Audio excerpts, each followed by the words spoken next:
3월 11일 새벽 말씀 묵상은 창세기 23장 1절에서 20절까지 말씀을 같이 보도록 하겠습니다.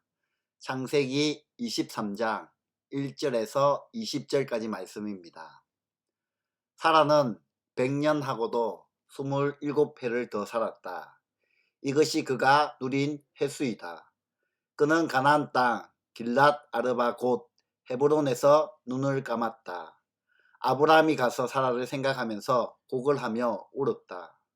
아브라함은 죽은 아내 옆에서 물러나 와서 헷 사람에게로 가서 말하였다.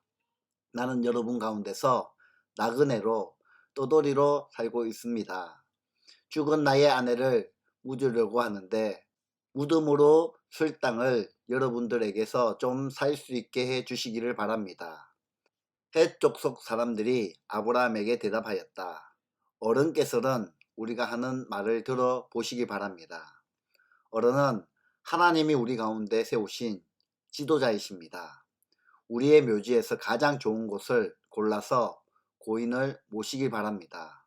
어른께서 고인의 묘지로 쓰시겠다 하면 우리 가운데서 그것이 자기의 묘자리라 해서 거절할 사람은 없습니다. 아브라함이 일어나서 그 땅 사람들 곧 헷 사람들에게 큰 절을 하고 그들에게 말하였다. 여러분이 내가 나의 아내를 이곳에다 묻을 수 있게 해 주시려면 나의 청을 들어주시고 나를 대신해서 소알의 아들 에브론에게 말을 전해 주시길 바랍니다.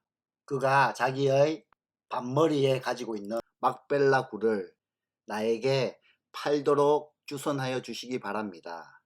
값은 넉넉하게 쳐서 드릴 테이니 내가 그 굴을 사서 여러분 앞에서 그것을 우리 묘지로 삼도록 해주시길 바랍니다. 헷사람 에브론이 마침 헷사람들 틈에 앉아있다가 이 말을 듣고 성문 위에 마을 회관에 앉아있는 모든 헷사람들이 듣는 데서 아브라함에게 대답하였다. 그러실 필요가 없습니다. 제가 드리는 말씀을 들어보시길 바랍니다. 제가 그 밭을 드리겠습니다. 거기에 있는 굴도 드리겠습니다. 나의 백성이 보는 앞에서 제가 그것을 드리겠습니다. 거기에다가 돌아가신 부인을 안장하시길 바랍니다.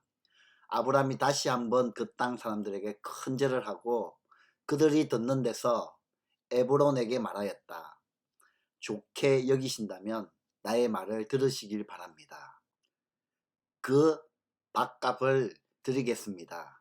저에게서 그 값을 받으셔야만 내가 나의 아내를 거기에 묻을 수 있습니다. 에브론이 아브라함에게 대답하였다. 제 말을 들어보시길 바랍니다.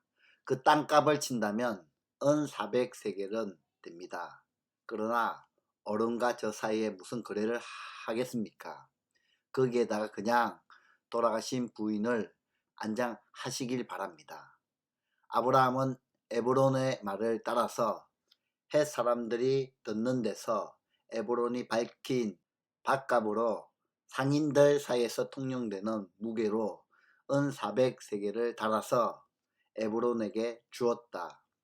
그래서 마브레 근처 막벨라에 있는 에브론의 밭, 곧 밭과 그 안에 있는 굴, 그리고 그 밭 경계 안에 있는 모든 나무가 마을 법정에 있는 모든 헷사람이 보는 앞에서 아브라함의 것이 되었다. 그렇게 하고 나서 비로소 아브라함은 자기 아내 사라를 가나안 땅 마브레 근처 곧 헤브론에 있는 막벨라 밭 굴에 안장하였다. 이렇게 하여 헷 사람들은 그 밭과 거기에 있는 굴 묘지를 아브라함의 소유로 넘겨주었다. 아멘. 오늘 우리가 읽은 창세기 23장의 본문에 보면 아브라함의 아내 사라의 죽음에 대해서 나와 있습니다. 아브라함의 일생을 보면 부끄러웠던 시간도 있고 행복했던 시간들이 있고 자기 손에 가진 것이 많아서 뿌듯했던 그런 시간도 있었고 눈물나게 괴로웠던 시간들도 있었습니다.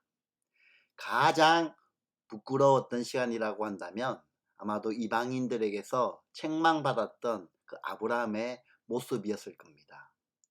이방인 앞에서 부끄러움과 하나님께서 연단하신 과정을 거쳐서 오늘 우리가 읽은 본문에 보면 아브라함이 훌륭하게 믿음 앞에서 굳게 선 모습을 볼 수 있습니다. 우리도 저마다 자신의 인생을 돌아보면 나름대로 화려했던 시간들이 다 있을 겁니다. 그런데 성경은 각 사람들의 인생을 조명하면서 가장 화려하고 아름다운 시간을 이방인의 입을 통해서 그리고 믿지 않는 사람들과의 그 대비되는 관계를 통해서 보여주고 있습니다. 아브라함의 일생에서 가장 빛나고 아름다운 순간이 오늘 읽은 창세기 23장의 모습입니다. 본문은 127세에 살았던 사라의 죽음으로 시작하고 있습니다.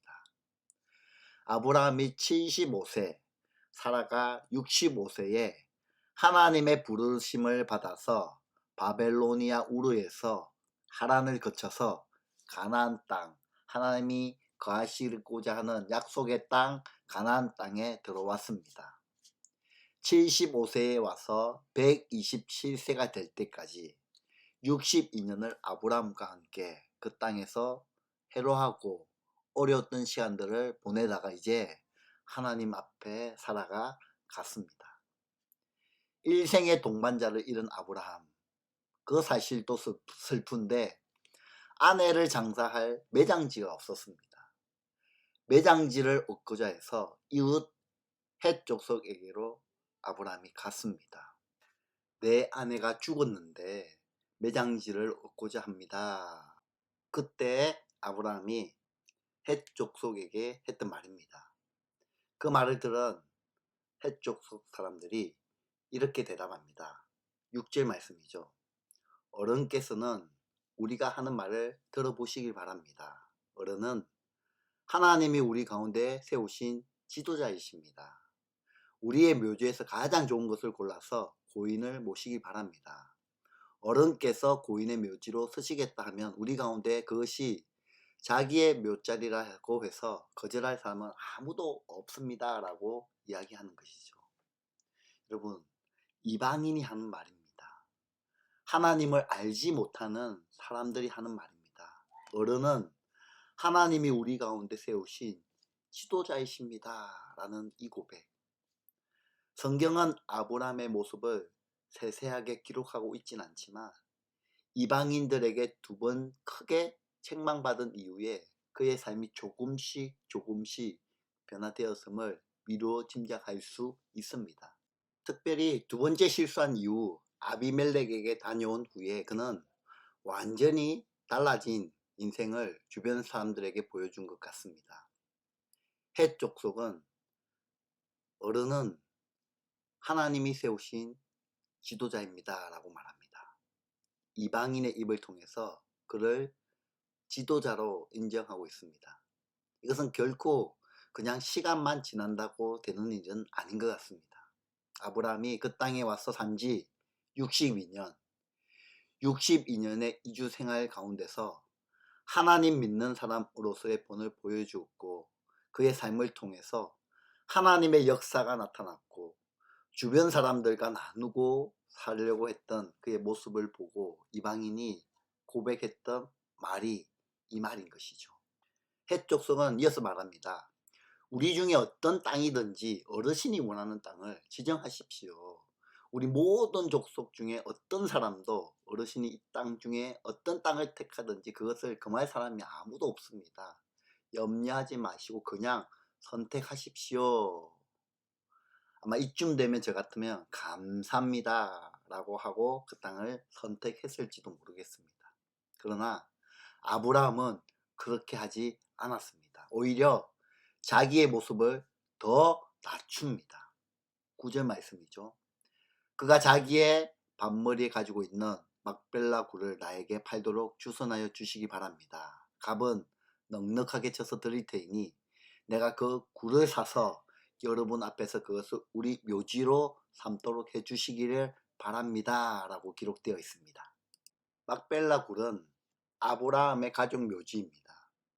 막벨라 굴이 어느 한 밭 안에 속해 있는 굴입니다. 그런데 그 굴은 밭머리에 있는 막벨라 굴을 달라고 이야기하고 있습니다. 밭머리라고 하는 것은 사람들의 출입이 잦은 곳이죠. 입구에 있으니까.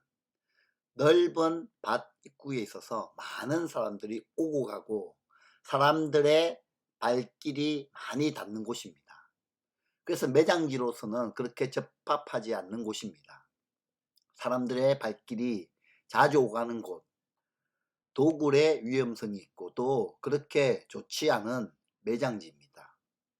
구석 한적한 곳에 있는 그러한 매장지를 선택하려고 할 텐데 아브라함은 밭머리에 있는 막벨라 굴을 달라고 합니다.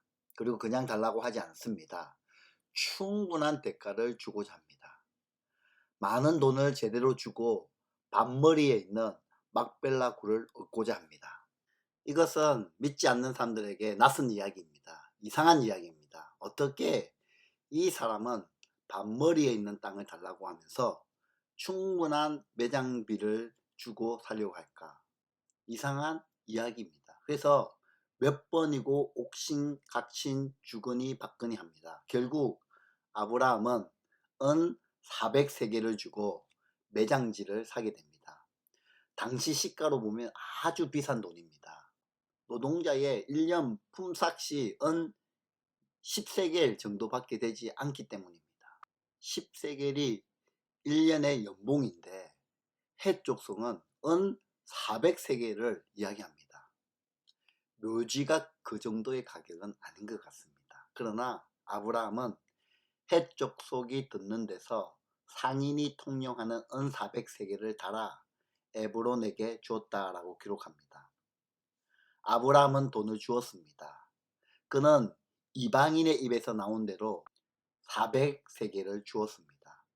어떤 사람들은 아브라함의 일생의 하이라이트가 이삭을 바치는 장면이다 라고 이야기합니다. 그러나 아브라함의 모습 가운데 가장 빛나는 모습은 오늘 본문의 이야기입니다. 불신자들에게 당신은 하나님이 세우신 지도자라는 칭송을 받는 모습, 이방인들과의 관계 가운데 이익을 취하지 않고 오히려 믿는 자로서 더 손해보는 모습, 그래서 오히려 하나님 나라의 말씀과 복음이 더 전파되고자 애쓰는 모습, 이 모습이야말로 믿는 자의 본을 보여주는 모습이 아니겠습니까?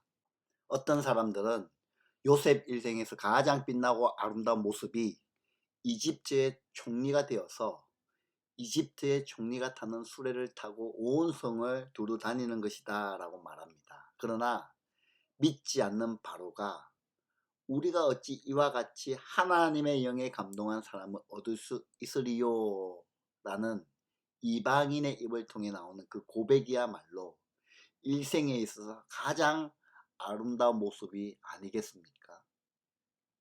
믿지 않는 사람들 우리를 보고 나는 당신이 믿는 하나님을 나도 한번 믿어보고 싶습니다.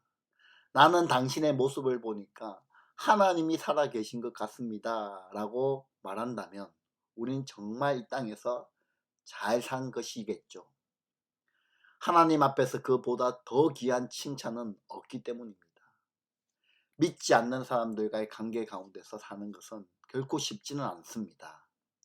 이런 상황에서도 손해보려고 하지 않고 이익을 취하려고 하고 어찌되든 남겨보려고 하는 사람들과 하나님 나라의 소망을 두고 살아가는 우리와의 본질적으로 다르기 때문에 그 사람들과 살아가는 모습이 쉽지는 않습니다. 오늘 내 주변에 있는 사람들과 나와의 관계에서 나는 어떤 말을 듣고 어떤 인상을 주고 살아가고 있는지 나를 통해 그리스도가 드러나고 나를 통하여 하나님이 드러나는 그런 거룩한 하루를 보내시는 저와 여러분의 삶이 되시기를 바랍니다. 이것이 오늘 우리가 창세기 23장 1절에서 20절까지의 말씀을 통하여 깨닫는 영원한 진리의 말씀입니다. 오늘 이 거룩한 말씀을 붙들고 여러분의 삶의 영역에서, 가정에서, 직장에서, 학교에서, 어디에서든 하나님을 드러내며 또 믿지 않는 많은 사람들에게 나의 모습을 통하여 빛과 소금의 역할을 감당할 수 있는 거룩한 주의 자녀들 되시기를 주 예수 그리스도 이름으로 축원드립니다. 기도하겠습니다. 오늘 말씀을 생각하시면서 하나님, 내가 세상에서 빛과 소금의 역할을 감당케 하시고 아브라함과 같이 내가 좀 손해를 보더라도 나를 통하여 예수 그리스도가 드러나는, 나를 통하여 하나님의 영광을 드러낼 수 있는 거룩한 삶 살 수 있도록 은혜 베풀어 달라고 다 같이 하나님 앞에 기도하며 나가도록 하겠습니다. 모든 영